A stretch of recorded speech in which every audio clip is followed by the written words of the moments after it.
Right, okay, so now I've fired my little bunting flags. They've changed colour completely from that sort of grey colour to this creamy white colour.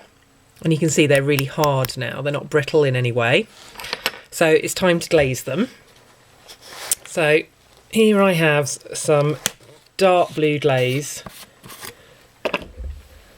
And the glazes are kind of milky coloured when you put them on. They look a bit like emulsion paint.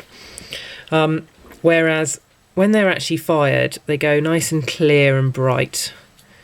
So here we go. I paint it on, making sure I get the whole of the front totally covered in a nice layer with no streaks or lumps. And I let that dry. Whilst I'm waiting for that to dry, I'll do another one. There we go. Getting it all in the little dips of the stamps. There we go. And then I do the edges of the flags, because I can touch the front face now. There we go. And then I can give the front another coat as well while I'm at it. It needs 2 or 3 coats to get that nice deep colour, otherwise it can look a bit wishy-washy. So do the edge of the other one.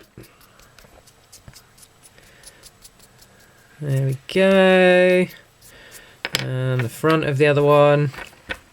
There we go, and I'll give it one final coat on that front face. There we go on both of those.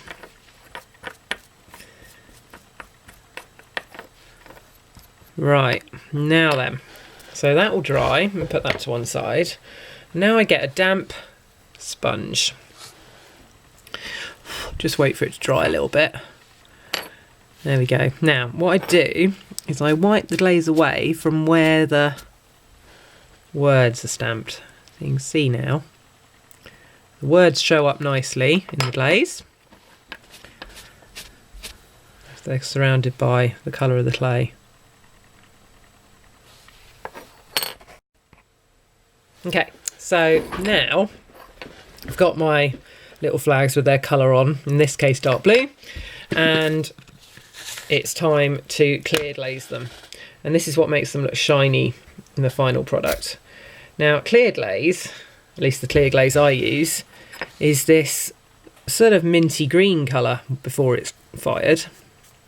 So I give it a coat of that, same theory as the colour, just get it on, nice even coat.